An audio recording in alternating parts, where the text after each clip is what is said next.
This is Michael Lukes from the Collegiate Entrepreneurs Organization, and I'm joined by Tracy Hinterman, CEO of AHA Designs Incorporated and inventor of Got That Fan Covered.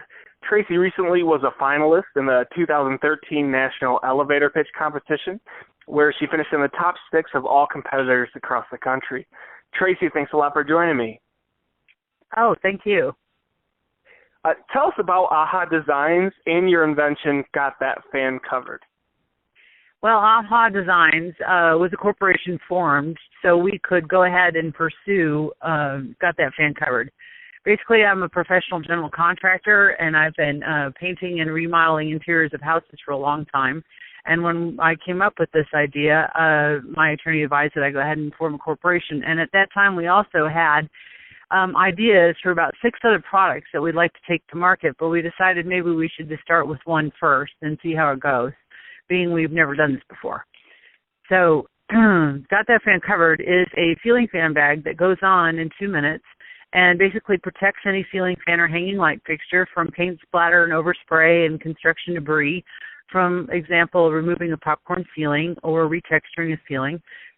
And it's reusable, it's lightweight, it's durable, paint resistant, and it goes on in 2 minutes, like I mentioned. It also comes with a sleeve to cover a chain or a down rod for a hanging light fixture that's adjustable in length. And so it will probably sell in retail stores for about $16 to $18, depending on the store, and currently it's available as a test product for professional painters online through our website.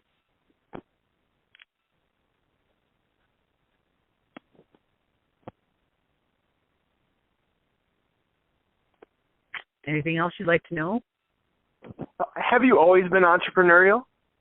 Oh, yeah. Probably started with the lemonade stands, the babysitting, the yard cutting, and then it moved up into taught children how to program on computers while I was doing that at school. I approached the schools and asked them if I could start teaching the elementary kids how to do this. Then I moved on to I had a child, and I needed some products for him called burp cloths, and so I came out with a whole line of burp cloths that were basically embroidered Gerber diapers and sold those quite well through the hospitals. Couldn't figure out how to take my manufacturing large scale, being there was no internet back then. So that one was ran its course, and then the construction industry started building furniture and cabinets for other people, and I've just worked for myself mostly for the last 30 years, and it just keeps on blooming. So this is the latest one, is the Got That Fan Covered. And then we also have some products for children for in the shower and to help contractors hang doors properly. So I've got a lot more ideas, and I'll probably keep going. Great. And how did you come up with the idea for Got That Fan Covered? We were spraying, my partner and I were spraying, well, my sister, we were spraying the ceiling in actually an entire townhome in a little town. And it takes a long time to tape off a house to do a complete spray. And she was complaining about having to cover the ceiling fans, all 6 of them, and all that was available was flimsy plastic sheeting and the painter's tape or garbage bags. So we stopped what we were doing, and we tried to come up with a new idea with sheets and the Tyvek that was floating around the construction sites, which was too heavy, and the sheets wouldn't resist the paint. And we just kept coming up with ideas, and finally we took one of those waterproof bed sheets from her daughter, took that mattress pad right off of her bed, sewed a bag, just a couple of discs, and put it on, realized this is going to work. It kept the paint out, and we took it back and we started revising it. We tried a zipper, and that didn't work because the paint went through, and we just kept revising it over and over until we got it right. She helped me with several other jobs, and I've been using my prototype for about 9 years now. So that's how we came up with it. How many revisions did you go through until you came up with the final design? Probably 6. Or maybe 7. Oops. Sorry if I did that.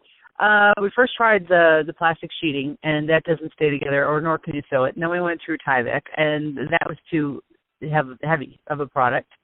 We tried a regular bed sheet, and that didn't do the paint. Then we went and sprayed some product on the bed sheet, and that didn't work. So what is that, 4? And then No, then it would have been a mattress pad, so that would have been 5, and we realized that it was going through the zipper, so we tried 6, probably 6 or 7 revisions before we finally came up with a design that we liked. And was there any time when you just wanted to give up on the idea, or was it still too, attractive and you knew it solved the problem, so you were going to continue no matter how many revisions it would have took? No, during the initial stage, we knew we were so close that it was exciting, and you just kept wanting to try, and we knew that there was something out there that could work. Then I started looking at fabrics, and I went to landscape companies and asked them for samples for everything they put underneath the mulch, and we tried that. And I went to Tyvek, I went to 3M and DuPont and asked them for samples of their stuff. We went and got on Alibaba and talked to a bunch of Chinese people in the middle of the night, and they had sent us a whole bunch of samples trying to find the right material. So, yeah, I felt like I was beating my head against the wall several times, but I knew I was so close that I just had to keep going because it'd be right there. Everything usually that's meant to be will fall into place, and sure enough, finally it did. It just took a long time to find it. So the only other time I ever felt like giving up was the patent process takes a very long time. So that I've learned patience with. And how many times with your, all your other innovations that you've come up with, how many times have you gone through the patent process, and how long does it usually take for those who've never filed a patent? This is my first one. The other things that we would just sell and just hope that being first to market would be the best. This is the first time, though, that this is something that we really want some copy protection on in case somebody else came out with a product. That it's very easily copyable, so we wanted some protection on it. And so far the process is probably, 2011, I think, is when we filed. And it'll be done this July, August.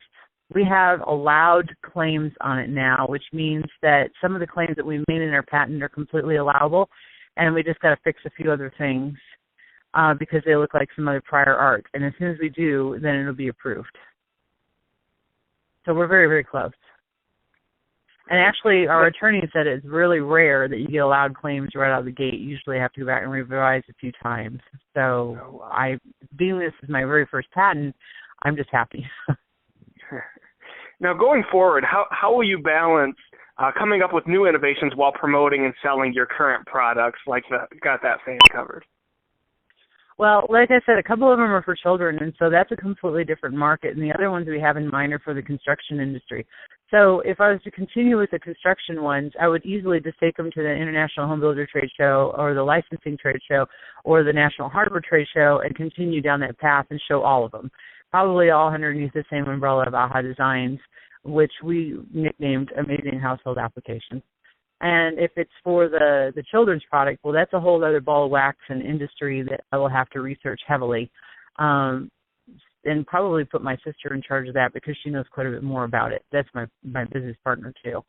So balancing those, it will be easy because I feel that once we got the formula down of learning how to handle distribution, everything's going to fall into place and manufacture easier in the future.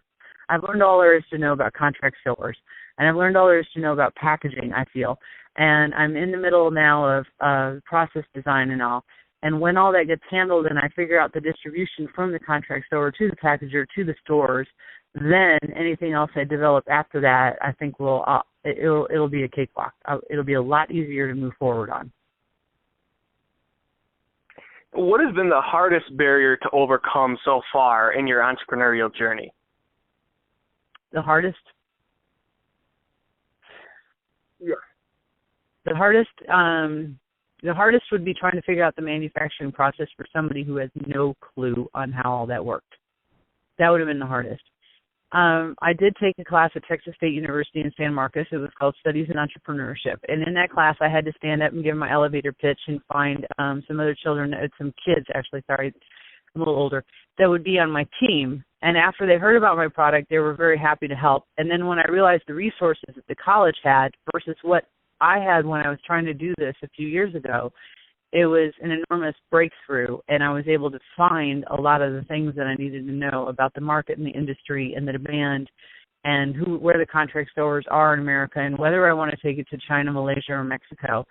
All of that information was discovered in about 6 weeks' time with a team of 12 other students besides myself, and I couldn't even believe how much we got done and how little I could do before without them. So that was the biggest obstacle, was trying to figure out how to do it. And then I went and asked a bunch of other people, and they were very helpful and suggestive. So how did you come to compete in the National Elevator Pitch Competition?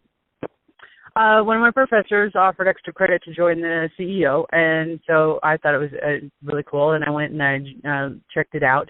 Actually, I found out it was an awesome group of kids and that they were having this elevator pitch contest, and I loved all the speakers they kept bringing in, and the fundraising ideas the chapter had were completely unique. They weren't just your normal other fundraisers that a lot of the colleges do.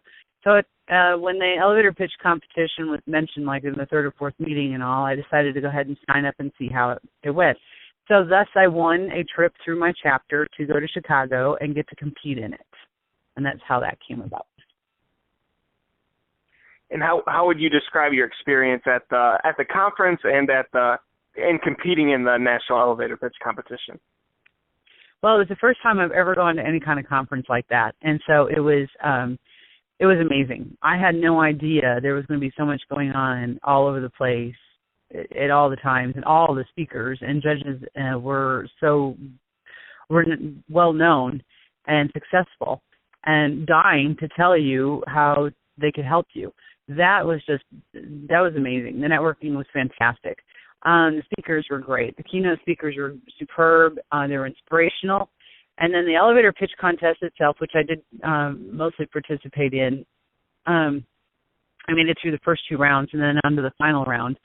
That was nerve-wracking. I learned how to speak in front of 1,400 kids, or people rather, without flinching any longer. There was no more butterflies in the stomach by the time I got up there and everything, and it just flowed right out, and I felt I did my best. So that's what it taught me, is how to speak in front of other people and how to prepare an elevator pitch. And the experience is just amazing.